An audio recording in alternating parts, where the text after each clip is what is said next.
পিলখানা হত্যাকাণ্ড হলো এমন হত্যাকাণ্ড যেটা স্বাধীন বাংলাদেশের মধ্যে বসে, তার বুকের উপরে বসে দেশপ্রেমিক সেনাবাহিনীকে ভারতীয় আধিপত্যবাদ সমস্ত শক্তি ব্যবহার করে আমাদের ভাইদেরকে, বোনদেরকে তাদের চোখের সামনে মুহুর্মুহু হত্যা করে তাদের লাশগুলো ভাসিয়ে দিয়েছে। আমরা চারপাশে তাকিয়ে রয়েছি। এই রকম আমাদের সামরিক বাহিনীর উপরে হত্যাকাণ্ড আপনারা পারলে বলেন তো 1971-এ পাকিস্তানও কোন ক্যান্টনমেন্টে এইরকম আক্রমণ চালাই আমাদের সামরিক বাহিনীর দেশপ্রেমিক অফিসারদেরকে মারতে পারছে কিনা আপনারা বলেন।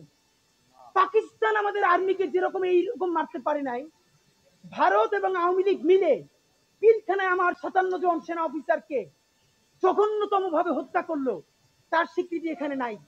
বলা হয় নাই যে পিলখানা হত্যাকাণ্ডের মধ্য দিয়ে হাসিনা ভারতকে এখানে চূড়ান্ত ভাবে অনুপ্রবেশ ঘটিয়েছে 2013 সালের শাপলা। মানে এমন ব্যাপার যে আমরা এগুলো নিয়ে এখন বাঙালি জাতীয়তাবাদ হলো এমন ন্যারেটিভ যা আপনি যদি ন্যূনতম মুখে দাড়ি থেকে, পাঞ্জাবি থেকে মুখের আগে পরে বিসমিল্লাহ বলেন, অথবা আপনার সারা শরীরে মুসলমানিত্বের ন্যূনতম চিহ্ন থাকে, আপনি মানুষ থেকে মানুষ হয়ে উঠতে পারবেন না। এবং আজ এই জুলাইয়ের পরেও সেই মানুষগুলোকে মানুষ থেকে মানুষ হয়ে ওঠার নাগরিক ন্যূনতম মর্যাদার স্পেস দেওয়া হয় নাই।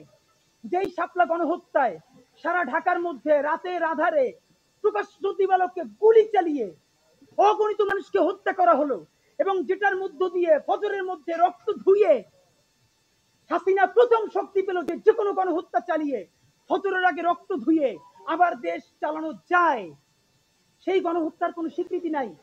আপনি তিনটে শব্দ লাগতো ভাই।